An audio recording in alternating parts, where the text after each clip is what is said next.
अस्सलामुअलैकुम प्यारे बच्चों, मैं हूँ आपकी स्मार्ट टीचर मिस इकरा। आज हम नया उर्फ सीखेंगे उर्दू की अमली किताब में से, जिसकी हम पढ़ाई करेंगे, लिखाई करेंगे और ट्रेसिंग करेंगे। सही। अड़े से पहाड़, ड़ ड़ पहाड़। अड़े से घोड़ा, ड़ ड़ घोड़ा। पहाड़, घोड़ा।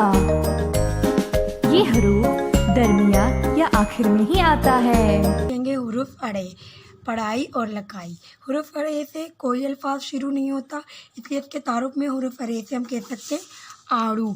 आड़ू में आप दे सकते अड़े, हुरूफ यहाँ पर आ रहा है तो इसलिए हम कह सकते हैं आड़ू।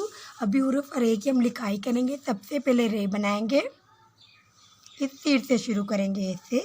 ये हमारा बना रे। अभी हम बनाएंगे छोटी तोय। छोटी तोय बनाएंगे इससे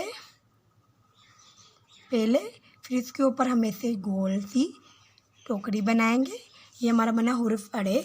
अभी दूसरे सफ़े पे हम काम करेंगे। पढ़िए, ट्रेस कीजिए और रंग भरिए। रंग आप लोग भरिएगा घर में आड़ू में। अभी हम हुरूफ अड़े लिखेंगे, इस तीर से शुरू करेंगे इससे रे। अभी बनाएंगे छोटी तोय। ये हमारा बना हुरूफ अड़े। पढ़ाई भी करते जाएंगे, रे, छोटी तोय, हुरूफ अड़े।